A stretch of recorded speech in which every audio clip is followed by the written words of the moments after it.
impensable pour vous de partir en voyage sans votre matériel de loisirs créatifs?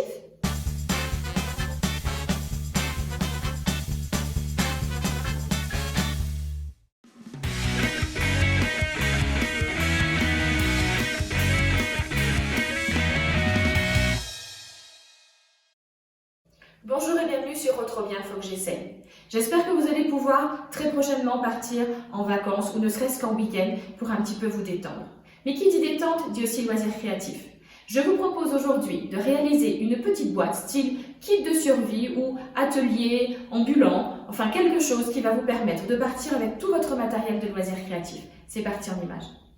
On va commencer par décorer les différents éléments qui vont être dans notre boîte, donc pour stocker toutes les petites choses à transporter en voyage ou autre. J'ai récupéré une boîte de fromage, oui, on trouve du camembert, du brie même, au Mexique. Bon, par contre, la laisser comme ça, vous êtes d'accord que pour une scrapeuse, c'est pas terrible.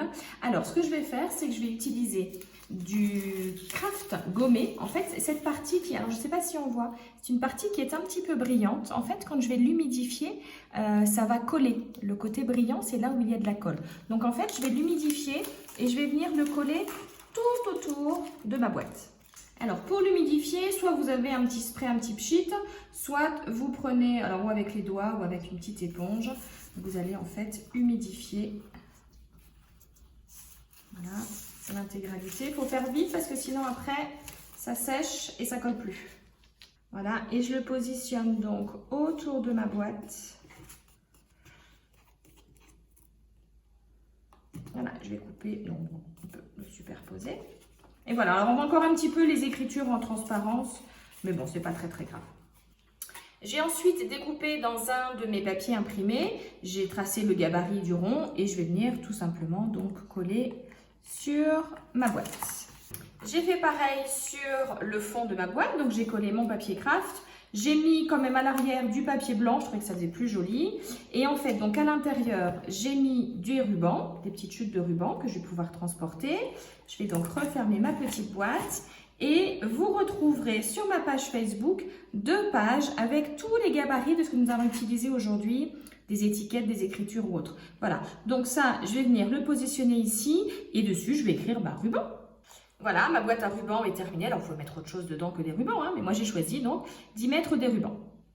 Deuxième élément, cette vidéo étant donc placée sous le signe de la récup, comme souvent, j'ai récupéré cette petite boîte. Avec ma fille, on adore manger des sushis. Donc voilà, c'était une petite boîte dans laquelle il y avait des sushis. Et il suffit juste de bien la laver, histoire que ça ne sente pas le poisson. Et à l'intérieur, j'ai mis du papier de soie et j'ai mis donc un petit assortiment de fleurs que je vais pouvoir donc transporter plus facilement. J'ai collé comme tout à l'heure mon étiquette au-dessus, j'ai écrit fleurs évidemment, mais bon on va quand même un petit peu la décorer cette boîte, tout simplement avec du scotch, du masking tape. Donc je vais venir faire en fait le petit contour ici. Il était mal coupé au départ ce scotch. Et voilà, notre petite boîte avec les fleurs est décorée. Autre petite récup, c'est une toute petite boîte. Il me semble que dedans, il y avait le câble électrique de la tondeuse. On a acheté une tondeuse à cheveux, il me semble, quelque chose comme ça. Enfin voilà, toujours est-il que maintenant, dès que je vois une petite boîte, un contenant ou autre, surtout pas à la poubelle, je garde. Et là-dedans, j'ai mis des petits boutons, des petites pinces, des badges. Voilà, toutes les petites choses qui risquent de se perdre si on les laisse comme ça dans la boîte. Je vais décorer cette petite boîte à nouveau avec du masking tape. C'est pas une étape obligatoire, hein. Si vous n'en avez pas, c'est pas gênant, hein. C'est juste, voilà, histoire quand même que ce soit pas juste une simple boîte blanche dans ma boîte, dans mon atelier mobile. Voilà. Autre étiquette, également disponible sur la planche, donc qui sera mise en ligne sur ma page Facebook. Et donc sur celle-ci, je vais écrire bouton, petite pince, etc. Et voilà, c'est tout simple, hein. Vous avez besoin également de transporter des petites attaches parisiennes, également appelées brads en loisirs créatifs. Et j'ai la solution. Vous récupérez un bouchon en liège et vous allez tout simplement piquer vos attaches parisiennes dedans. Je vous l'ai dit, hein, c'est une vidéo récup. J'ai pris maintenant une pochette en plastique d'écolier dans laquelle j'ai mis d'un côté mes chutes de papier qui vont être plus faciles à transporter. De l'autre, j'ai mis également une feuille de papier blanc qui pour moi reste vraiment un basique pour le loisir créatif.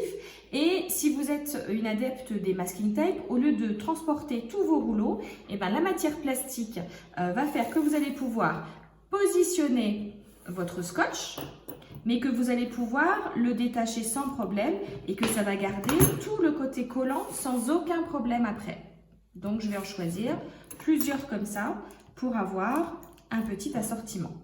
Et voilà un autre élément de notre kit de survie qui est terminé.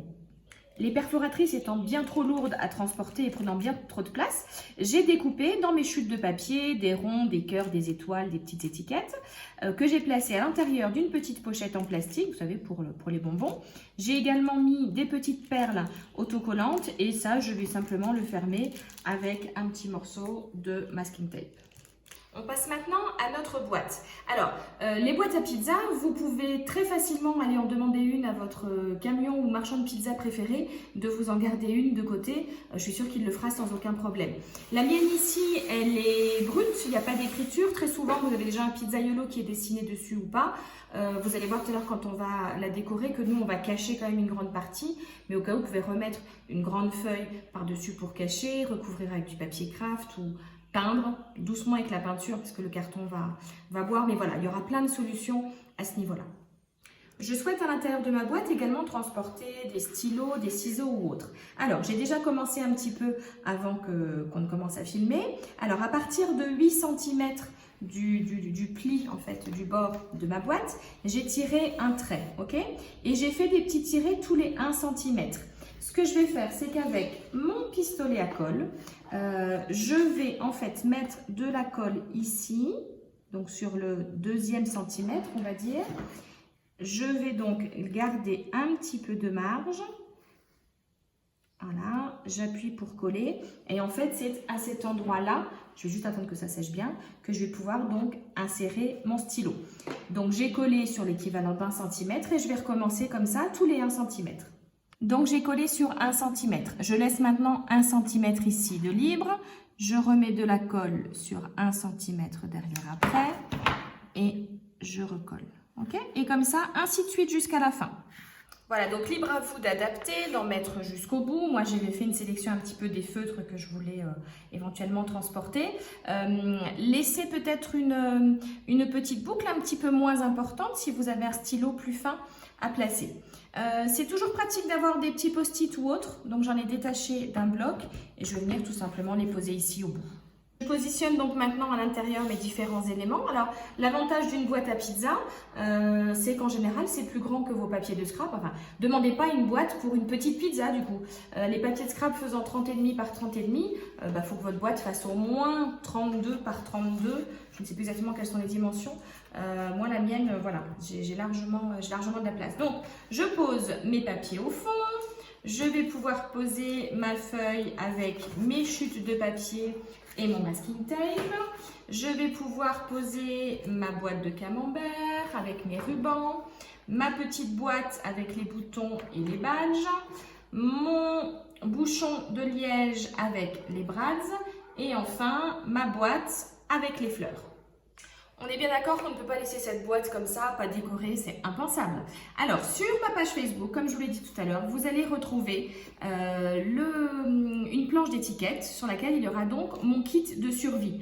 Alors, vous pouvez changer si vous voulez mettre un autre nom, mais voilà, moi je trouvais que c'était rigolo, le kit de survie. Et après, je suis allée chercher dans mes chutes de papier, alors vous voyez, vraiment des chutes. Celui-ci, c'était quand j'ai découpé pour la boîte de camembert. Vous voyez, c'était ce côté-là.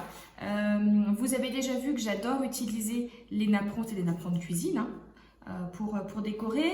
J'ai une chute de papier rose, j'ai une autre chute de papier noir et puis une feuille de papier déchiré. J'ai déjà également expliqué dans d'autres vidéos que ce sont des vieux livres en général destinés à la déchetterie. J'en ai un énorme qui va me servir pour un bon nombre de créations en scrapbooking. Et sur toujours les feuilles d'étiquette que je vous ai réalisées, vous allez trouver différents petits éléments que nous allons pouvoir venir coller. Donc, libre à vous après de chercher la mise en page qui vous plaît le plus. Moi, je vais vous en proposer une tout de suite. Voilà, ma boîte est décorée. Alors, je vous passe les épreuves où je colle parce que finalement, me regarder coller, je ne pense pas que vous appreniez énormément de choses à me regarder faire ça, mais je vous explique simplement donc comment j'ai fait. J'ai donc collé d'abord mon apron, une colle blanche hein, de ce style-là, ça ira très bien avec un petit pinceau. J'ai donc ensuite superposé mes différents papiers. J'ai collé la petite étiquette ici, des petites perles autocollantes blanches. Ici, j'ai noué un nœud d'abord donc dans un ruban à petits pois et une ficelle. Ça a été collé avec de la colle à chaud, ok? Dans mon étiquette, dans ma planche d'étiquette, j'ai découpé donc la glue que j'ai collée ici. Et également sur la planche d'étiquette, vous avez la bobine et l'aiguille. J'ai tout simplement enroulé de la laine autour, que j'ai ensuite collé la bobine sur ma boîte. Et pareil pour le fil ici, pour l'aiguille, j'ai en fait simplement collé la laine sur mon aiguille. Je termine par un de mes classiques si vous me suivez régulièrement, sinon vous allez le découvrir. C'est la fausse couture. Donc, une règle, un stylo noir et tout autour, je fais des petits traits. Voilà le rendu. Je vais donc le faire tout autour comme si j'avais cousu cette étiquette kit de survie. Voilà, j'ai donc fait toute ma fausse couture autour. On a vraiment l'impression que ça a été cousu dessus. Ce kit de survie, ça peut être également un kit d'initiation. Si vous souhaitez offrir à une amie un petit kit pour s'initier, vous lui mettez à l'intérieur plein de petites choses comme ce que nous avons fait dans la vidéo. Et ça peut être un bon kit de départ.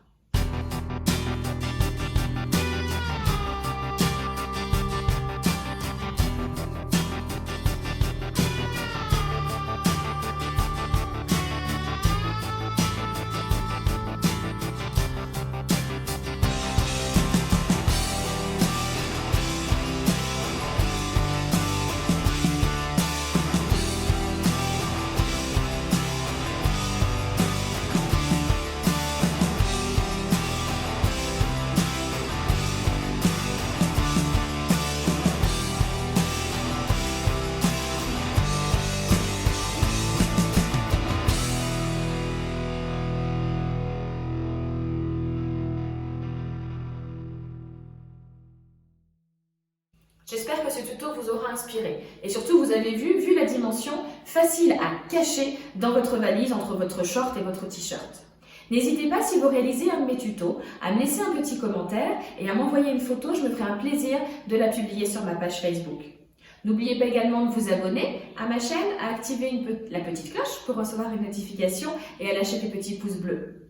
Retrouvez-moi également sur les réseaux sociaux, Facebook, Instagram, Pinterest et évidemment très bientôt sur YouTube. Bye bye!